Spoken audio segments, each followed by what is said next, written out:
নবী 23টা বছর টানা কানছে। এশার পর থেকে ফজরের আজানের আগ পর্যন্ত নবীজি উম্মতের জন্য দাঁড়ায়া দাঁড়ায়া, আম্মাজান আয়েশা বলছে দাঁড়ায়া দাঁড়ায়া কানছে আর দোয়া করছে।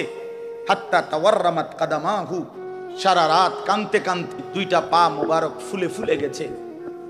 সেই নবী হাসরের ময়দানে বলবে, উম্মত আমি তোমার জন্য 23 বছর কেঁদেছিলাম। তায়েফের পাথরের আঘাতে পিঠ চালনির মতো রক্তে ছিদ্র ছিদ্র হয়ে গেছে। আমি ক্ষুধার কষ্টে পেটে দুইটা পাথর বাঁধছিলাম। আমি উহুদের দান দান শহীদ করা রক্ত নিয়ে উহুদের ময়দানে ঘন্টার পর ঘন্টা বেহুশ পড়েছিলাম। আমার ঘরের চুলায় 3 মাস লাগাতার আগুন জ্বলে নাই, রান্না করা কোনো খাবার আমি নবী খাই নাই। বিনিময়ে আজ তুমি কি আমল নামা নিয়ে আসছো? এই আমল নামাতে ফজরের নামাজ কই? এই আমল নামাতে 30 বছর তুমি আমার উম্মত, 30 বছর সুদ খাইলা। তুমি আমার উম্মত, তোমার স্ত্রী কোনোদিন পর্দা করে নাই। তুমি আমার উম্মত, তোমার ঘরে প্রতিদিন রঙিন টেলিভিশন চলে। তুমি আমার উম্মত হয়ে 60 বছর কেমনে বিড়ি সিগারেট খাইলা? তুমি আমার উম্মত হয়ে এত লম্বা সময় কেমনে দাড়ি কাইটা থাকতে পারলা? উম্মত, এত বড় বেইজ্জতি আমারে কেমনে করলা? এটা কি আনছো উম্মত? আমি এটা কি আমল নামা? আমার চোখের পানি, আমার রক্ত, আমার ক্ষুধার কষ্ট সব ভুলে গেলাম। নবী বলবে বাপ, বলবে উম্মত আমি এটা নিয়া আমার মালিকের সামনে কেমনে দাঁড়াবো? কেমনে দাঁড়াবো? কেমনে দাঁড়াবো? আমি কেমনে বলবো আমি যে রব্বুল আলামিন এটা শ্রেষ্ঠ নবীর শ্রেষ্ঠ উম্মতের আমল নামা, আমি এটা কিভাবে পেশ করব, সুপারিশ করব কিভাবে তোমার জন্য?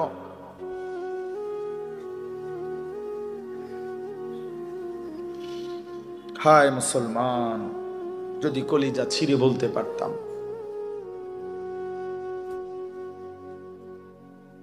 চলো ভাই এই চোখের এক ফোঁটা পানি তোমার জন্য। আল্লাহ আমাদের সন্তানদেরকে বুঝ দান করে।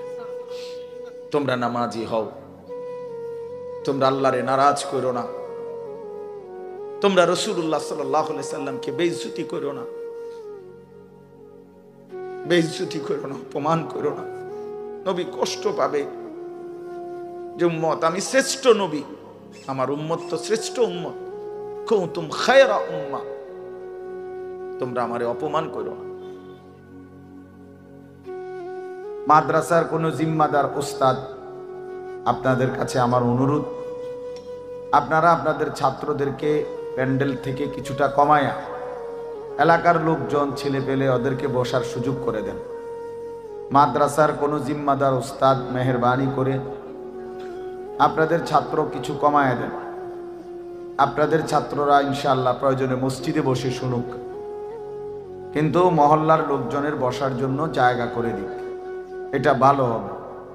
তোমাদের মাহফিল তোমরা কোরবানি করলে ইনশাআল্লাহ অন্যরা শুনবার সুযোগ পাবে। আল্লাহ তাআলা তৌফিক দান করেন। সূরাটার নাম হচ্ছে সূরায়ে মুরসালাত। এই সূরার এই 10টি আয়াতের মধ্যে আল্লাহ তাআলা 2টা মৌলিক কথা বুঝাইছেন আমাদেরকে। 1 নম্বর কথা হলো, কথা বলেন না ভাই, কথা বলেন। নওজোয়ান ভাই তোমরা বসো, জলদি বসো সব।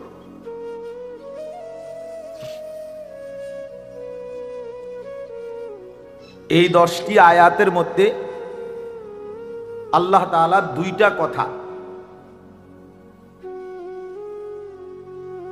বুঝাইছেন আমাদেরকে।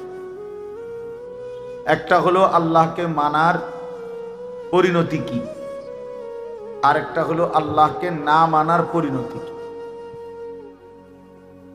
এই কথাটাই এখানে আল্লাহ তাআলা তুলে ধরেছেন। ওই যে যাদের হাতে ধরা মোবাইল, এই মোবাইলগুলো নামায় ফেলেন। ওই এমনি হাতে ধরে রাখছেন যারা, স্ট্যান্ড ছাড়া, এই হাতে ধরাওয়ালারা মোবাইল নামায় ফেলতে হবে, পরিষ্কার বললাম। একজনও মোবাইল হাতে উঠাবেন না।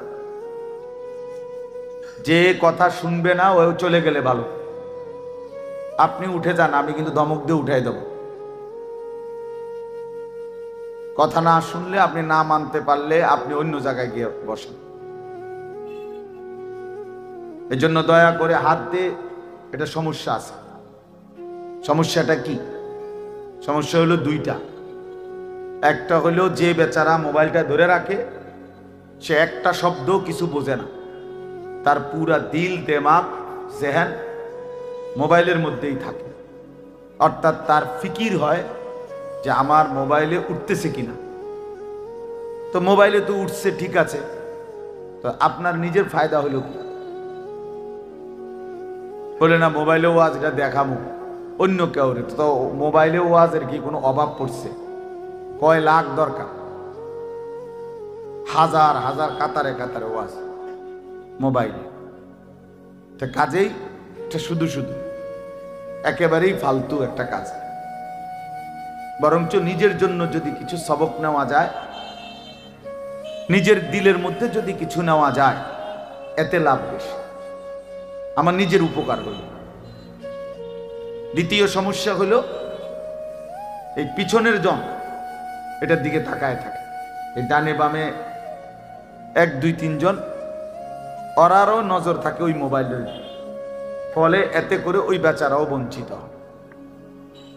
এই জন্য সবাই মিলে আমাদের চোখের দিকে তাকায়া আল্লাহর কথা শোনে, এটা বরকত হবে। নিজের ভালো দরকার, নিজের কল্যাণ দরকার, নিজের বিবেক, নিজের অনুভূতি দরকার। আমি যদি কিছুই উপলব্ধি না করি, তো কি শুনলাম? 30 বছর জুমার বয়ান শুনে, 40 বছর ধরে জুমার বয়ান শুনতেছে, অথচ বেচারার কোনো পরিবর্তন নাই। তো এই কি জিন্দেগি? 30 বছর ধরে বয়ান শুনতেছে, অথচ কোনো চলাফেরা, আদব, আখলাক, চাল চলন, উঠা বসা, লেনদেন,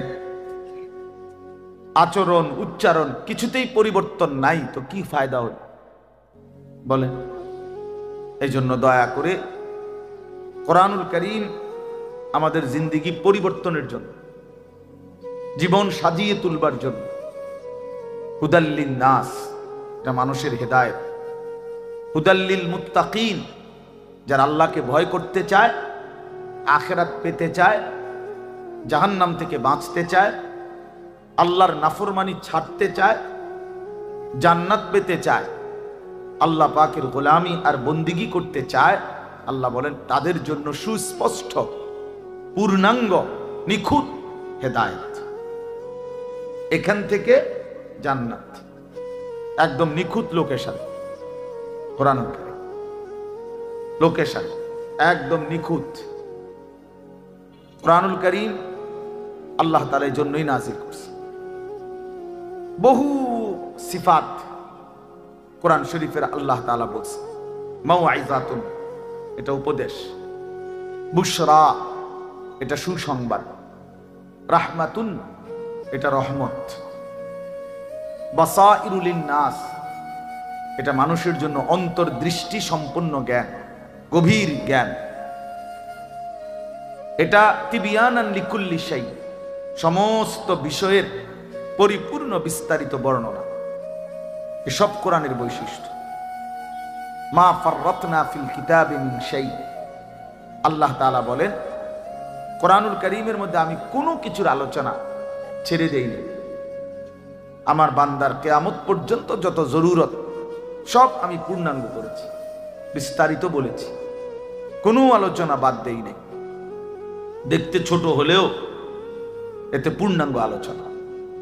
আহসানাল হাদিস, আল্লাহ তাআলা বলেন কোরআনুল কারীম হচ্ছে সর্বোত্তম কথা। কিতাবান, কোরআনুল কারীম হচ্ছে এক মানুষের জিন্দেগীর সকল বিষয়ের পূর্ণাঙ্গ আলোচনা সমৃদ্ধ একটি বই, কিতাব, যার মধ্যে সব বিষয়ের পূর্ণাঙ্গ আলোচনা আছে। মুতাশাবিহান, কোরআনুল কারীম হচ্ছে প্রত্যেক কথা একটা আরেকটার সাথে চমৎকার মিলওয়ালা, এলোমেলো কোনো কথা নাই। উলট পালট কথা নাই, লটসর কথা নাই।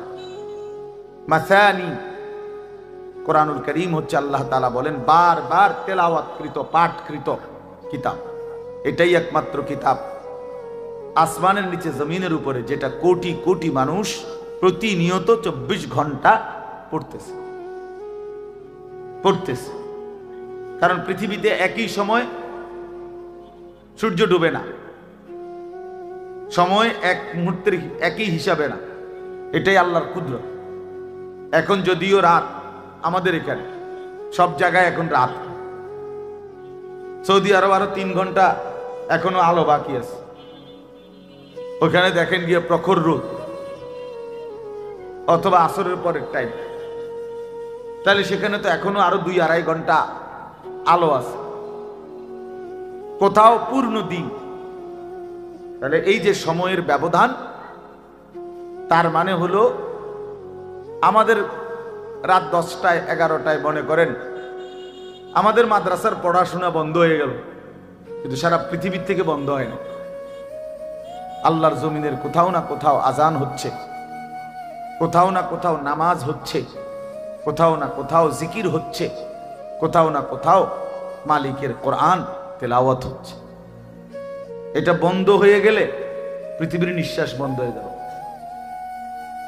আমাদের নিঃশ্বাস বন্ধ হয়ে গেলে, অক্সিজেন বন্ধ হয়ে গেলে যেমন জীবন চলে যাবে, আল্লাহ তাআলার জিকির, কোরআনুল করিমের তিলাওয়াত, আজান, সেজদা, আল্লাহর ইবাদত, আল্লাহর ডাক, এটা বন্ধ হয়ে গেলে পৃথিবীর নিঃশ্বাস বন্ধ হয়ে যায়।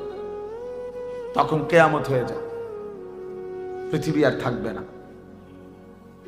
এটা রাসূলুল্লাহ সাল্লাল্লাহু আলাইহি ওয়াসাল্লাম বলছেন, লা তাকুমুস সাআ হাত্তা ইউকালা ফিল আরদ আল্লাহ আল্লাহ। ততক্ষণ পর্যন্ত কিয়ামত হবে না যতক্ষণ পর্যন্ত জমিনে আল্লাহ আল্লাহ উচ্চারণ হবে। তাহলে বোঝা গেল এই আসমান ও জমিনের স্থায়িত্ব আল্লাহ পাকের নামের উপর, আল্লাহর কালামের তেলাওয়াতের উপর, আল্লাহ তাআলার জিকিরের উপরে। ওই ছেলে, জলদি করো, জলদি 1 মিনিটে শেষ করো। সদর বদর করতেছো কোন সময় ধরে? বলো না কেন রে দোয়ান, এগুলো এতক্ষণ কি করো তোমরা? খটর মটর করতে আছে এখানে।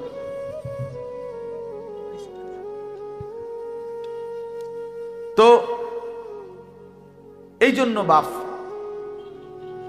আমরা প্রত্যেকে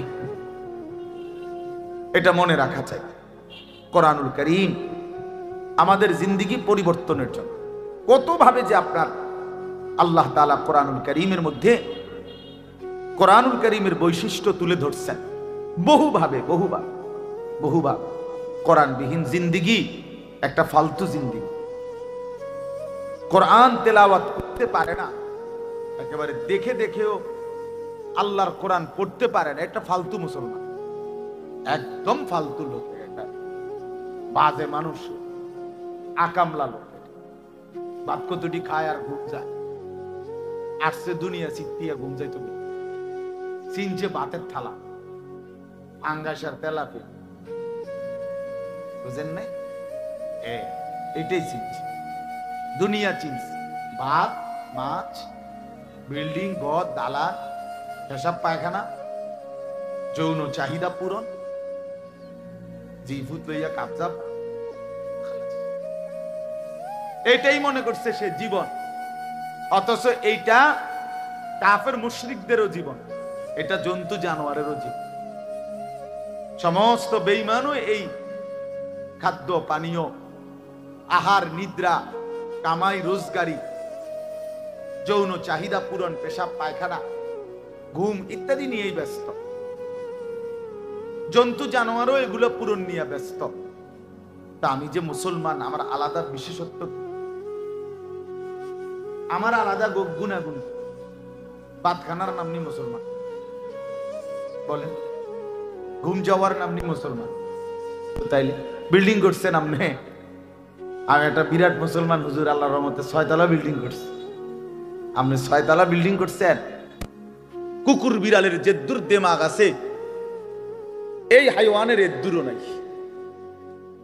কুকুর মনিব চিনে, বিড়াল মনিব চিনে, শুকর মনিব চিনে, গরু ছাগলও মনিব চিনে, কিন্তু এই জানোয়ার মনিব চিনে না। 30 বছর এই জানোয়ার মনিবের সাথে যুদ্ধ করে, 30 বছর সুদ খায়, 30 বছর ধরে মিথ্যা বলে, 30 বছর ধরে ওজনে কম দেয়। খোদার 365 দিনের এক বছরে কোনো দিন ফজরের নামাজ পড়ে না। এই জানোয়ার কুকুর বিড়ালের চাইতো নিকৃষ্ট জানোয়ার।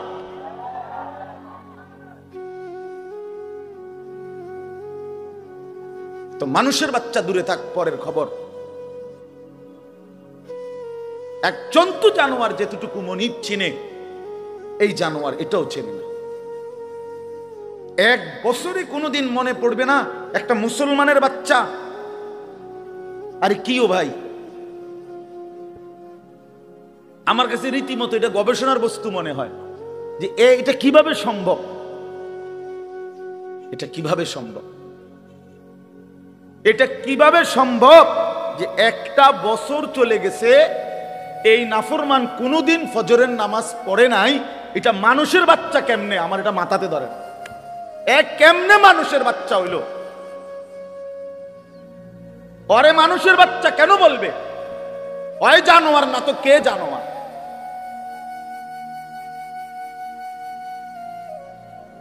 বলে আল্লাহকে এতদিন ভুলে থাকা। আস্তাগফিরুল্লাহ, 20 বছর লাগাতার দাড়ি কাটা, ওমা এটা কি ডাকাত? এবারটা কেমন শক্ত ডাকাত, চিন্তা করছেন না আপনি? তার কলজা কত শক্ত। আল্লাহ দেখাই দেব আপনার, আমনে দিবেন যতবার আমি কাটমু ততবার, দেহুম আমনে পারেন না আমি পারি। হ্যাঁ হ্যাঁ, সে তো মতে এটা করতেছে না, আল্লাহর সাথে যুদ্ধ করছে, যুদ্ধ। প্রতিবার যে দাড়ি কাটে তো প্রত্যেকবার আবার নতুন করে দেয়, দাড়ি গজায়। এটা কে দেয়? কথা বলেন না কেন? তো সে যে আবার কাটতেছে, তো কার উপরে কাটতেছে? সে কাকে বুঝাইতে চাচ্ছে যে আপনি দিতে পারেন কতবার, আমি কাটতে পারি কতবার, আমি দেখাই দেব। আপনি বলছেন সুদ হারাম, আমনে বুঝাই দেব। সুদ খাইয়া একবার মানে পুরা ফ্যামিলি বিল্ডিং এর বালুয়ে বালুয়ে, সিমেন্টে সিমেন্টে, ইটে ইটে, কনায় কনায় সুদের টাকা, কিস্তির টাকা, লোনের টাকা সামনে কিটতারেন, আমরা দেখাই দেব। নাচ গান হারাম করছেন, আমার টাকা দিয়ে ডিশের বিল দেব, আমার টাকা বিদ্যুৎ বিল, রঙিন টেলিভিশন 1,90,000 টাকা দিয়ে কিনছি লন। এবার আমার বউ বাচ্চারে সবাইরে বলে দিছে, বউ বাচ্চা এই শোন, তোরা আমার বিবি বাচ্চা শোন, আল্লাহ নাকি নাচ গান হারাম করছে। আমি আল্লাহর সাথে চ্যালেঞ্জ করলাম, তোগো বিষয়টা আমি দেখমু, তোরা দেখ, আমি বুঝ করমু, চাই কি হয় ফর হইব, তোরা চা, আমি বিল দেবো, টাকা আমার, ডিশের বিল আমার, যতবার নাস্তা খাবি, চা খাবি, ভাত খাবি, বন খাবি, আমার টাকায় খাবি, সোফা আমার, কারেন্ট চলে আমার, আমি বিল দিতেছি, তোর আল্লাহর কথায় পাত্তা দিবি না। উনি বলুক, মাতিস না, বাদ দে এগুলা। কার সাথে গাদ্দারি করছে? কার সাথে? হারামখোর, তুমি কার সাথে গাদ্দারি করো? এই ছেলে, তুমি শুনো নাই নারীর ছবি, মোবাইলের অশ্লীল দৃশ্য, উলঙ্গ নাচ তোমার আল্লাহ হারাম করছে? যে তোমারে সৃষ্টি করেছে, যে তোমারে বানিয়েছেন। রাসূলুল্লাহ সাল্লাল্লাহু আলাইহি ওয়াসাল্লাম বলছেন, শরীয়ত বহির্ভূত, ইসলাম অনুমোদিত নয় স্বামী স্ত্রীর পবিত্র সম্পর্ক ব্যতীত, হালাল সম্পর্ক ব্যতীত ভিন নারী যাকে দেখার অনুমতি নাই তাকে দেখাটাও জিনা, তাকে হাত দিয়ে স্পর্শ করাও জিনা, তার দিকে পাও দিয়া এগিয়ে যাওয়া এটাও জিনা, তাকে অন্তর দিয়ে কল্পনা করা এটাও জিনা, তাকে চোখে দেখা এটাও জিনা, আবার লজ্জাস্থানের মাধ্যমে সরাসরি জিনা করা এটাও জিনা। সবটাই জেনা, সবটাই ব্যভিচারী। জিনাল লিসান, জিনাল ইয়াদ, জিনাল রিজল, জিনাল নফস, জিনাল ফরজ। হাতের জিনা, কানের জিনা, জবানের জিনা, চোখের জিনা, পায়ের জিনা, অন্তরের জিনা, লজ্জাস্থানের জিনা, সব জিনা। এজন্য যে যুবক দিন রাত মোবাইলে অশ্লীল ছবি দেখে, ও তো ব্যভিচারী, ও জিনাখোর, ও ব্যভিচারী, ও নরপশু, ও নিকৃষ্ট, ও জঘন্য, ও জঘন্য। এই সমাজের সবচেয়ে জঘন্য মানুষ। কোরআনুল কারীমে আল্লাহ বলছে, ওয়ালা তাকরাবুজ জিনা ইন্নাহু কানা ফাহিশা ওয়া সাআ সাবিলা। আমার বান্দা, কোনোভাবেই জিনা ব্যভিচারের কাছেও যেও না। এটা শোনো, বড় বড় বেশি অশ্লীলতা এবং অত্যন্ত মন্দ রাস্তা। এই পথ তুমি মারাইও না বান্দা। এই নারীর ফান্দে পইরো না, এই নারীর লোভে পইরো না, নারীর ছবিতে নিজেকে ফাঁসায় দিও না, নারীর নাচে নিজেকে হারায় দিও না। এটা বড় মন্দ রাস্তা। নবী সাল্লাল্লাহু আলাইহি সাল্লাম বলছে, ফাত্তাকুদ দুনিয়া ওয়াত্তাকুন নিসা।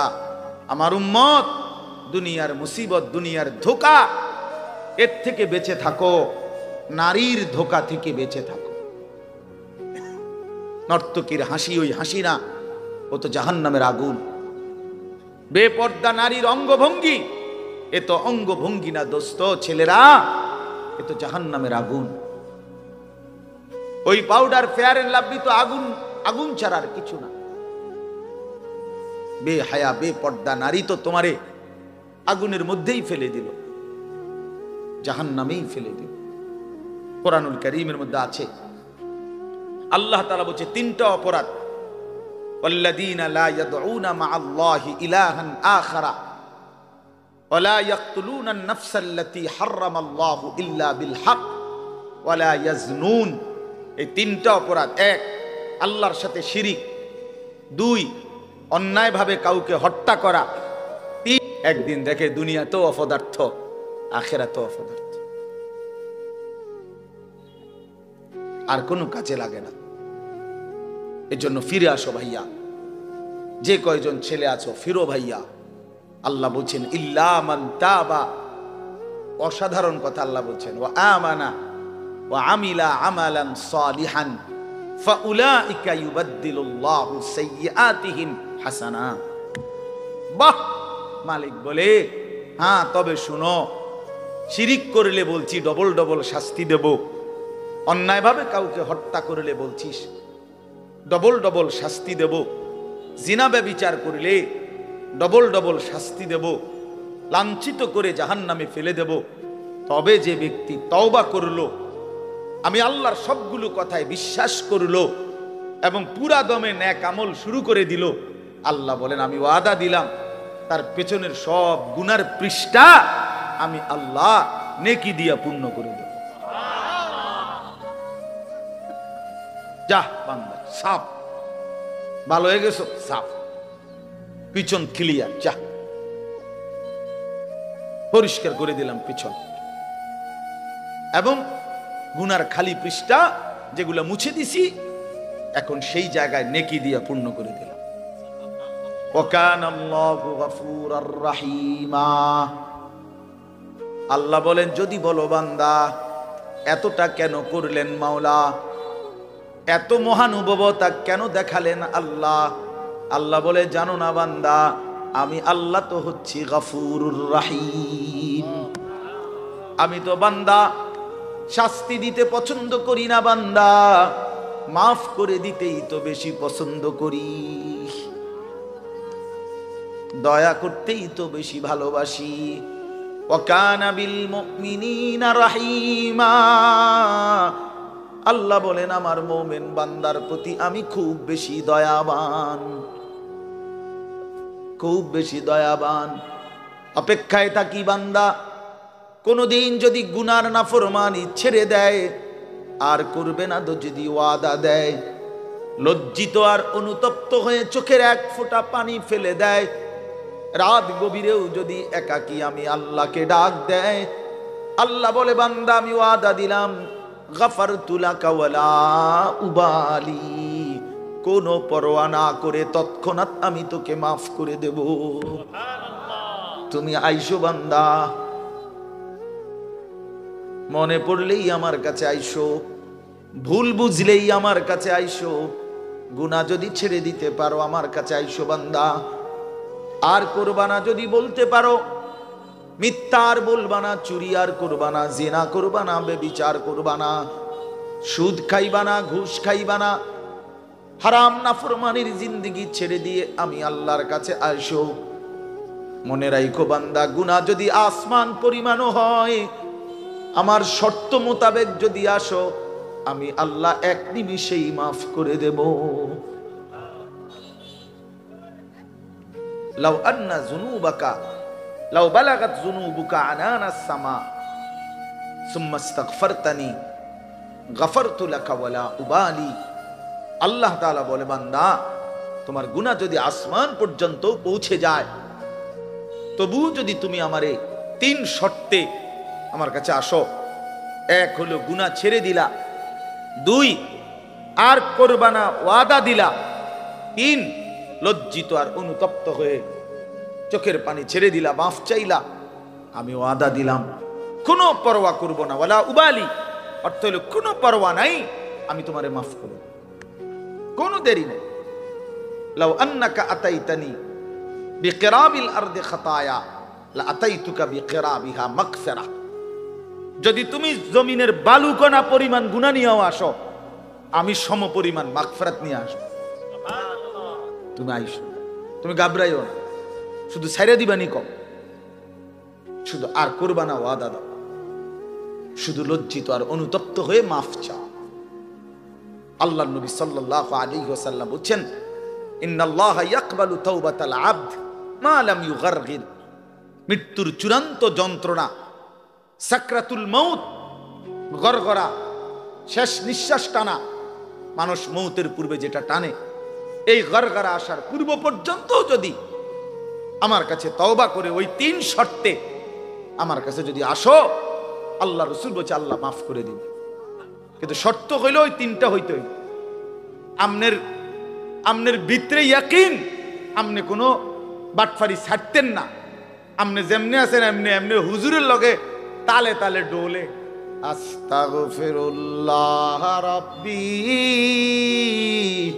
বিতে হেবডার বিড়ি বুঝেন নাই, পকেটে বিড়ি হেবডা কয় আস্তাগফিরুল্লাহ, কিতা আস্তাগফিরুল্লাহ, মস্কারি করেন, হ্যাঁ মস্কারি করেন, আল্লাহর সাথে মস্কারি করেন, ভিতরে হারাম পুরা, সিদ্ধান্ত ওজনে কমে দিয়া যামু, সিদ্ধান্ত সুদের টাকা খরচই করমু, সিদ্ধান্ত অশ্লীল ছবি দেখেই যাব, সিদ্ধান্ত আমার বেডি বাচ্চা আমার ঘরে রঙিন টেলিভিশন দেখবেই, সিদ্ধান্ত হারাম, অথচ মুখে বলতেছে আস্তাগফিরুল্লাহ। আল্লাহ তাআলা বলে বান্দা তুই আসিস কবরে, তোরে টাঙ্গাইয়া পিটমু আমি, একটা বাড়ি দিবে আমার ফেরেশতা, এক এক বাড়িতে 7 তবক জমিনের নিচে ডাইবা যাবি, আবার উঠবি, আবার মারবে, আবার ডাববি, এভাবে কিয়ামত পর্যন্ত আমার একজন ফেরেশতা, যে অন্ধ, যে কানে শুনে না, যে কথা বলতে জানে না, বোবা বধির অন্ধ সাহাবীকে দিয়ে আমি তোরে কবরে কিয়ামত পর্যন্ত তোরে লোহার মুগুর, লোহার গুর্জ দিয়ে আঘাত করতে থাকবো। বান্দা তুমি আমারে কি মনে করছো? হ্যাঁ, ইউদরাবু লাহু বিমিতরাকাতিন মিন হাদিদ দারবাতান বাইনা উযুনাইহি ফায়াসিহু সাইহাতান ইয়াসমাউহা মান ইয়ালিহি ওয়া ইল্লা সাকালাইন। নবীজি বলেন নাফরমানের কবরে ফেরেশতা তাকে কান বরাবর এত জোরে আঘাত করবে লোহার মুগুর দিয়া, কান 2 কানের মাঝখানে, দারবাতান বাইনা উযুনাইহি 2 কানের মাঝখানে বাড়ি দিবে। আল্লাহ নবী বলেন নাফরমান এত জোরে চিৎকার করবে মানুষ এবং জিন ব্যতীত আল্লাহর সমস্ত সৃষ্টি এই বেঈমানের চিৎকার শুনতে পাবে। হ্যাঁ, আমি সরাসরি হাদিস পড়ছি, আমার কাছে কিতাব, এটা গাড়িতেও আছে, চলেন দেখাই।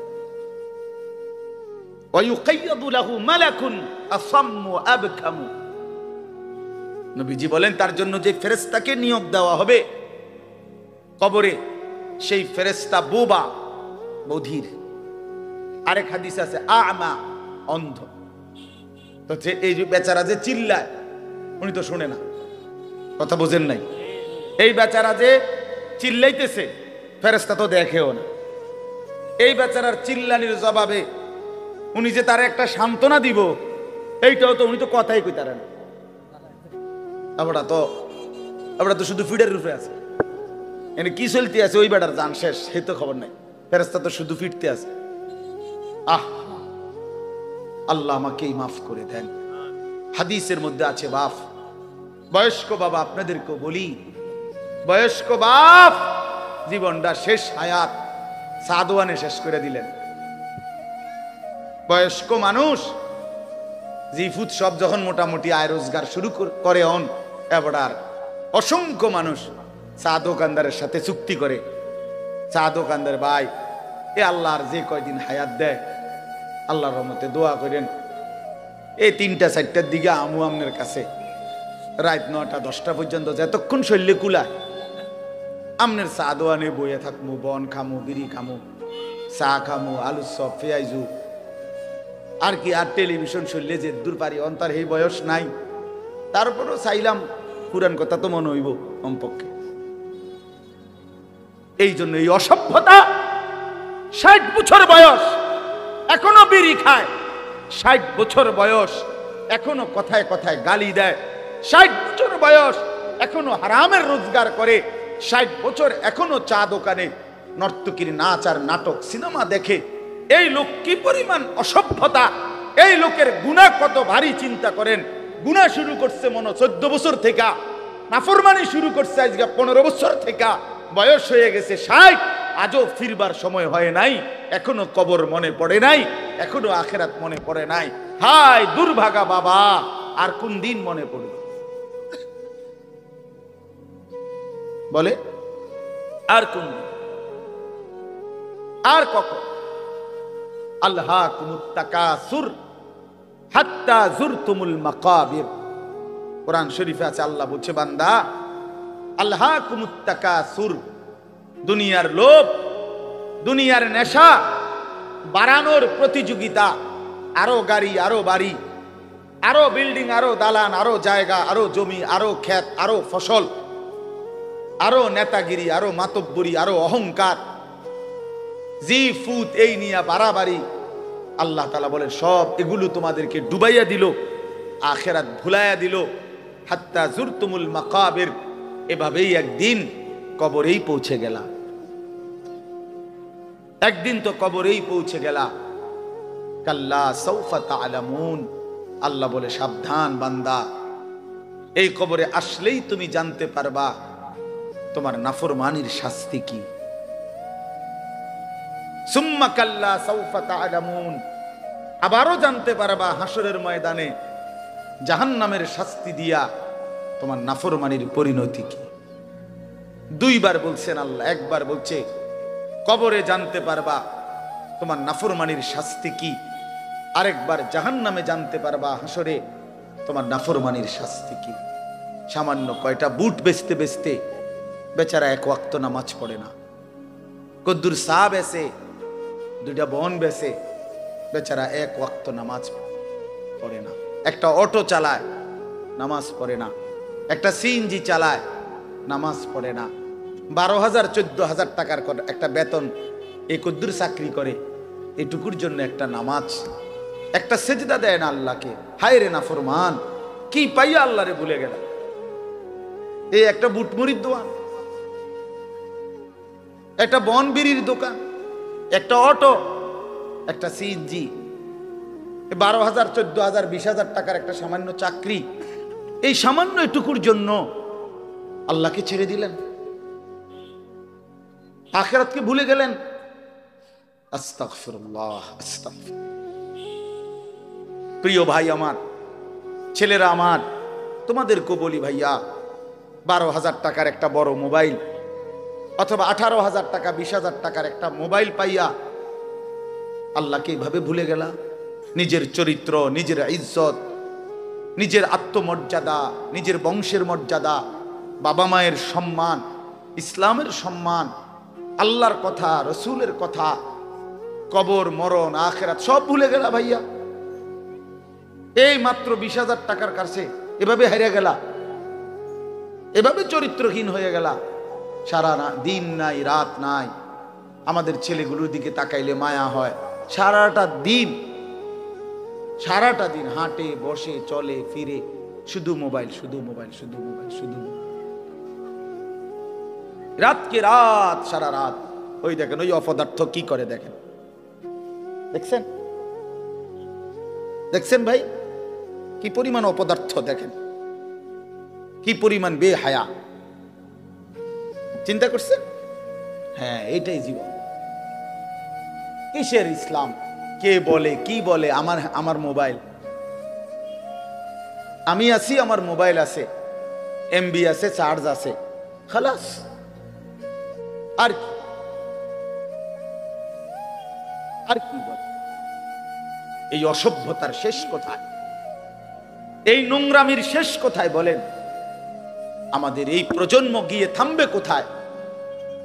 12 বছর 14 বছরের ছেলে যদি দিন রাত এভাবে মোবাইল ব্যবহার করে, তার ভবিষ্যৎ কি? তার আগামীর সম্ভাবনা কি? আগামীর পরিণতি কি বাপ? আপনারা যারা বাবারা এই যে সন্তানগুলো রেখে যাচ্ছেন, এদের ভবিষ্যৎ কি?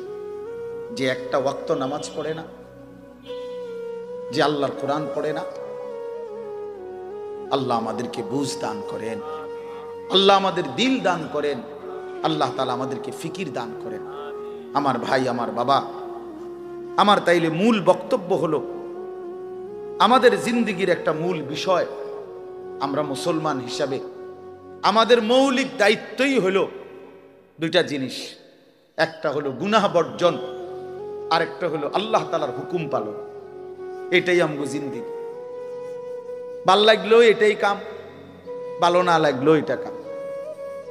মন মতো হইলেও এটাই জীবন, মন মতো না হইলেও এটা জীবন। কথা বুঝেন নাই? নামাজ আমারে পড়তেই হবে। এবার যত কষ্টই লাগুক, যত ক্লান্তি লাগুক, আমাকে পড়তেই হবে। সুদ, ঘুষ, মিথ্যা, হারাম রোজগার আমার ছাড়তেই হবে। এবার আমার সামনে বাকি সবাই লক্ষ কোটি টাকার, মিলিয়ন মিলিয়ন টাকার মালিক হয়ে যাক, কিন্তু আমার যেহেতু অনুমতি নাই, আমি এটা যাওয়া যাবে না। এটাই মুসলমান, এটাই জীবন, এটাই তাকওয়া। আল্লাহ তাআলা আমাদের কাছে এটাই চায়, বান্দা গুনাহ বর্জন করো, আমার হুকুম পালন করো, বিনিময়ে আমি আল্লাহর কাছ থেকে অনন্তকালের জান্নাত বুঝে নাও। এটাকেই বলে তাকওয়া। এই ব্যক্তিকেই বলে মুত্তাকি, যে নিজেকে গুনাহ থেকে বিরত রাখে, আল্লাহ তাআলার হুকুমের মধ্যে ব্যস্ত রাখে, আল্লাহর হুকুম পালনে ব্যস্ত, যত কষ্টই হোক। আপনাদেরকে আমি একটা কথা বুঝাই। মনে করেন আমি প্রতিদিন রাতের 3:30, 3টা, 4টা সচরাচর এই টাইমে বাসায় ফিরি। তো ফিরা ফজরের নামাজ হলো 5:40 জামাত।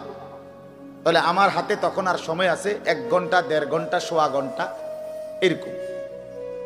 এখন এই পুরা টাইম আমি বসে থাকাও আমার জন্য কষ্টকর, কারণ আমি এই 11টা বা 12টার দিকে ঘুম থেকে উঠা যে দৌড়াদৌড়ি শুরু করি, হুলস্থুল ব্যস্ততা, এ রাত 2টা বাজলে 3টা বাজলে আমার শরীরে আর বল থাকে না, আমি প্রচন্ড ক্লান্ত হয়ে যাই। সারা দিনের মাহফিল ছাড়াও আরো বহু কাজের সাথে কম বেশি আমার সম্পৃক্ততা আছে, অসংখ্য দিনই কাজের সাথে ব্যস্ততা আছে। তো এখন 3:30, 3টা, 4টার দিকে যাই আমি বাসায়।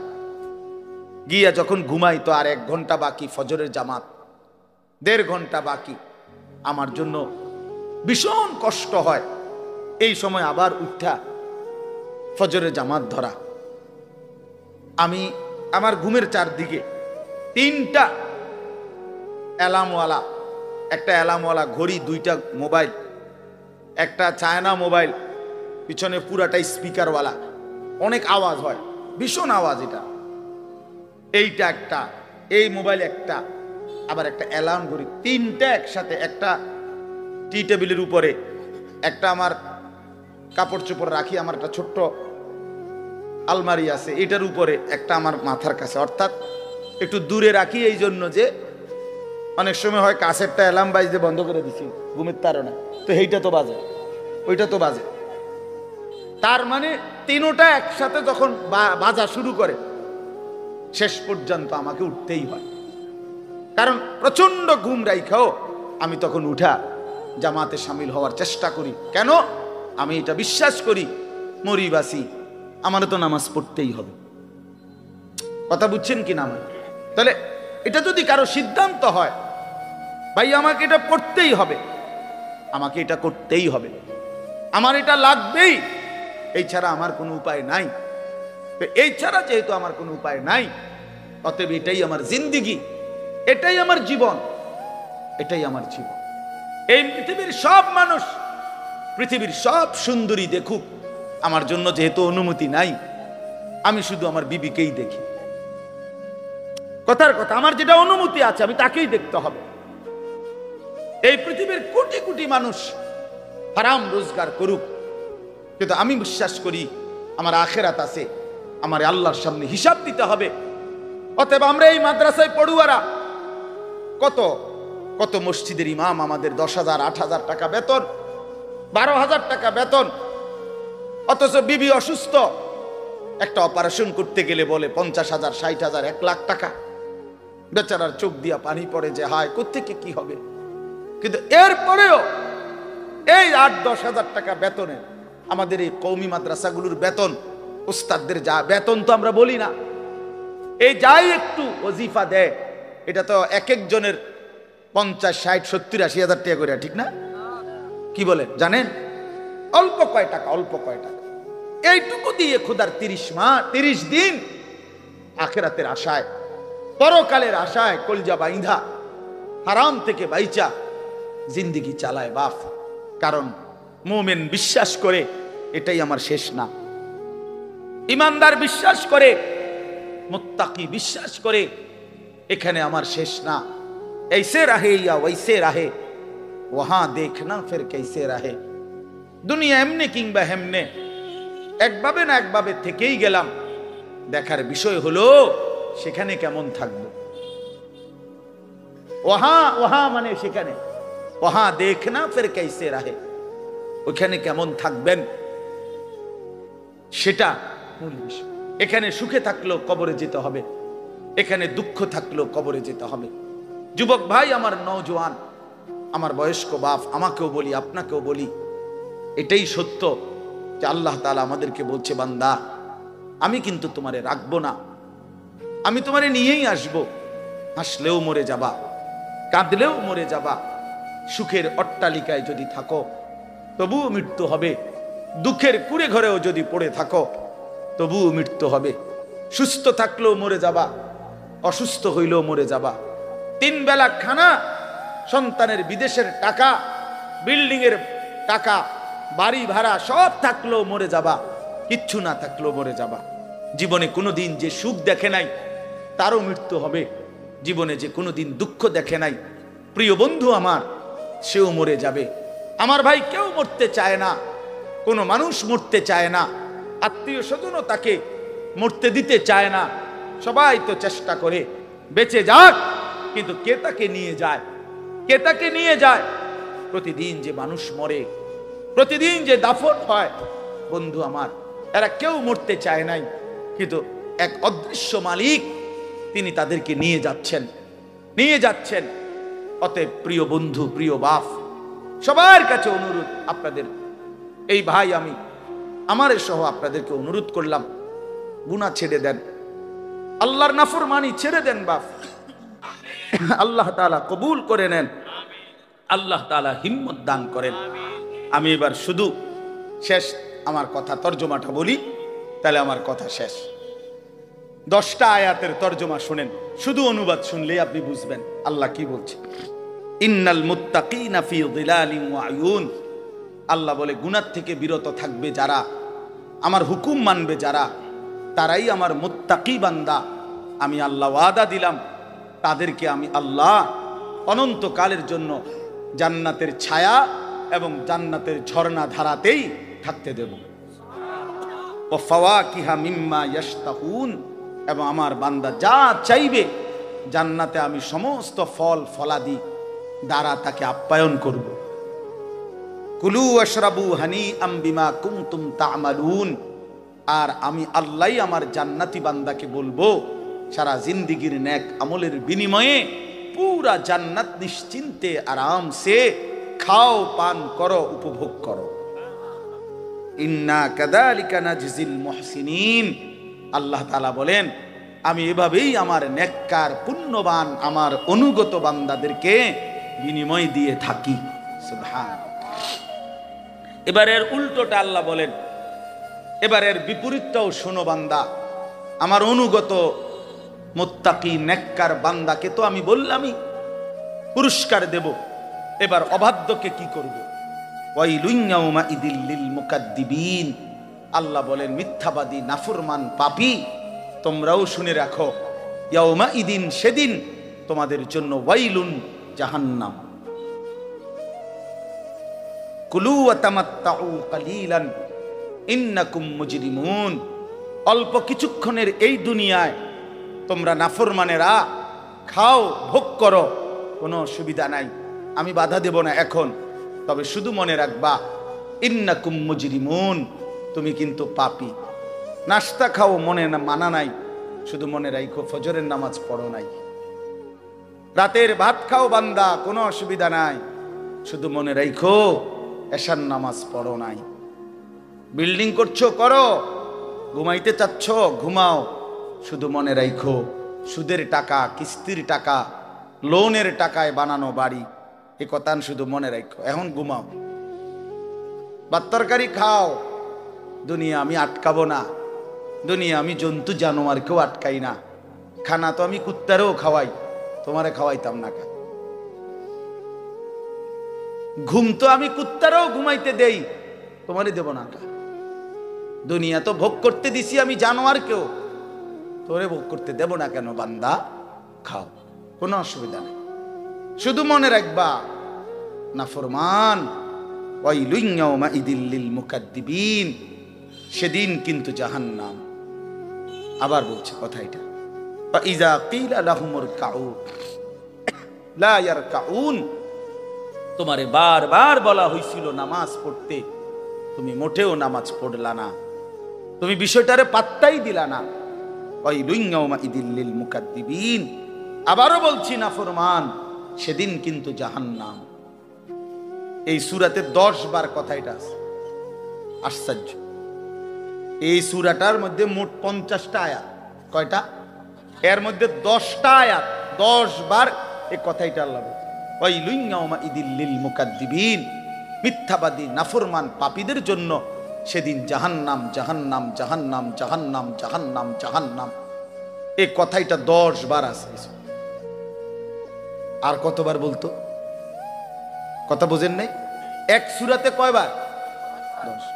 এই সর্বশেষ কথা হলো ফাবি আইয়ি হাদিসিন বাদাহু ইউমিনুন, আল্লাহ তাআলা বলেন বান্দা এতভাবে বললাম, এতবার বললাম, এত বড় কোরআন দিলাম, 23 বছরে আমি আল্লাহ সর্বশ্রেষ্ঠ কোরআন নাজিল করলাম, এক একটা কথা বারবার বারবার বারবার বললাম, আকিমুস সালাহ, আকিমুস সালাহ, আকিমুস সালাহ, আকিমুস সালাহ, আকিমুস সালাহ, ইত্তাকুল্লাহ, ইত্তাকুল্লাহ, ইত্তাকুল্লাহ, ইত্তাকুল্লাহ, ইত্তাকুল্লাহ, ইয়া আইয়ুহাল্লাযীনা আমানু, ইয়া আইয়ুহাল্লাযীনা আমানু, ইয়া আইয়ুহাল্লাযীনা আমানু, ওয়াইলুন ইয়াউমাইযিল লিল মুকাদ্দিবিন, ওয়াইলুন ইয়াউমাইযিল লিল মুকাদ্দিবিন, ফাবিআইয়ি আলাই রাব্বিকুমা তুকাদ্দিবান, ফাবিআইয়ি আলাই রাব্বিকুমা তুকাদ্দিবান। এভাবে বারবার বারবার বারবার বারবার প্রতিটা কথা বলার পর এই শেষ আল্লাহ বলতেছে ফাবিআইয়ি হাদিসিম বা'দাহু ইউমিনুন, আমার বান্দা এরপরে আর আমি কোন কথা বললে, আর কতবার বললে, আর কেমনে বললে, এর চাইতে আর দামি কোন কিতাব নাজিল করিলে, আমার শ্রেষ্ঠতম বন্ধু মুহাম্মদ সাল্লাল্লাহু আলাইহি সাল্লাম তার চাইতে আর কাকে পাঠাইলে তুমি ইউমিনুন, আমি আল্লাহর কথা মেনে নিতা বান্দা। তুমি বলো বলো ভাই, শেষ কথা আমার, তুমি ফয়সালা করো। আল্লাহ তোমারে আর কতবার বললে তুমি নামাজ পড়তা? মহান আল্লাহর মতো মালিক আর কতবার বললে তুমি হারাম ছাড়তা? আপনারা সুদখোরেরা বলেন, আর কতবার বললে আপনি সুদ ছাড়তেন? ঘুষখোরেরা বলেন, কিস্তিখোরেরা বলেন, হারামখোরেরা বলেন, মদখোরকে জিজ্ঞেস করেন, নেশাখোরকে জিজ্ঞেস করেন, বেপর্দা বোনকে জিজ্ঞেস করেন, বেপর্দা মাকে জিজ্ঞেস করেন। যুবক তোমরা যারা নারী নিয়ে ব্যস্ত, তোমাদেরকে বলি, আর কতবার নিষেধ করলে আল্লাহ, নবী আর কতটা কাঁদলে আমরা মেনে নিতাম? এই দুই কথা সাংঘাতিক। এখন আল্লাহ বলছে, বান্দা আমি আর কতবার বললে, আর কেমনে বললে আমার কথা তুমি মানতা? আর নবীজি বলবে, উম্মত 23 বছরে আমি আর কত কাঁদলে, আর কত রক্ত ঝরাইলে, আর কত চোখের পানি ফেললে তুমি আমারে মনে করতা? এই দুই কথার কি জবাব দিবেন আপনারা রেডি করেন। আমার এই শেষ কয় কথা। এক, আল্লাহ বলবেন, বান্দা এত বড় কোরআন নাজিল করে এতবার বললাম, আর কতবার বললে তুমি আমার কথা মানতা? এটার কি উত্তর দিবেন আল্লাহরে ঠিক করে।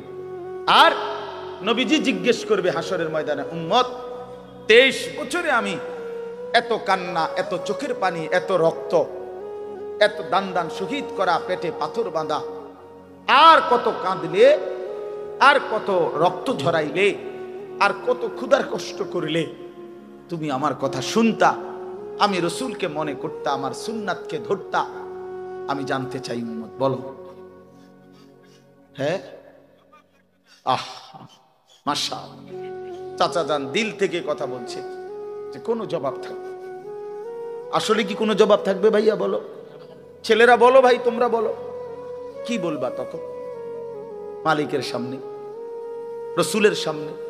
আর এই দুইজন ছাড়া তখন হাসরের ময়দানে আপন থাকবে কে? কথা বলেন না। আল্লাহ এবং তার রসুল ব্যতীত আপন কে? আল্লাহ আমাদেরকে বুঝ দান করেন।